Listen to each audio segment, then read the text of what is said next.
లాల్గడి మలక్పేటలో మాజీ సర్పంచ్ ప్రస్తుత అభ్యర్థి శ్రీనివాస్ రెడ్డి గారి ఇంట్లో రివ్యూ మీటింగ్ పెట్టుకున్నాం. ఇక్కడ ఎలా జరుగుతుంది మన కార్యక్రమాలు, ఏ విధంగా మనం ముందుకు పోవాలి ప్రచారము అనే రివ్యూ మీటింగ్ పెట్టుకున్నప్పుడు బయట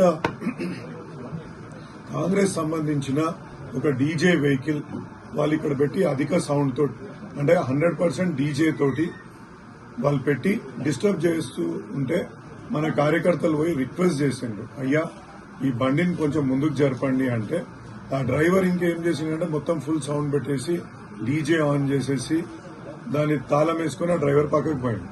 మన వాళ్ళు ఎంత రిక్వెస్ట్ చేస్తున్నా వినలేదు.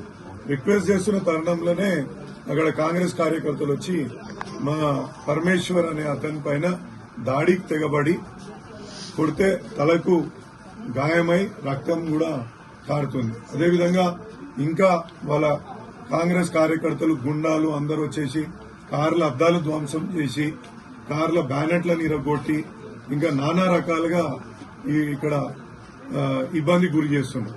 పోలీసు వాళ్ళు కూడా చోద్యం చూసినట్టు చూస్తున్నారు తప్ప డిస్పర్స్ చేయడం గాని ఏం చేయట్లేదు. అంటే ఇట్లా భయాందోళనలు గురి చేస్తే ఓట్లు పడతాయా అనేసి మేము అడుగుతున్నాం.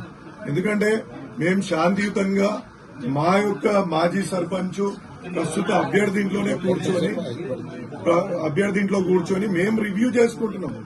మేము ఎక్కడ కూడా ఎవరిని మేము వేరే దగ్గర పోయి ఏదో ఇక్కడ ర్యాలీ చేసిన సందర్భం ఏది లేదు. మా యొక్క కాంపౌండ్ వాళ్ళలోనే మా యొక్క అభ్యర్థులతోటి రివ్యూ చేసుకుంటూ ఉంటే ఒక 2 గంటల నుంచి ఇప్పుడు మమ్మల్ని ఈ విధంగా సతాయించడం ఇదేమన్నా మంచిదా అని నేను అడుగుతున్నా.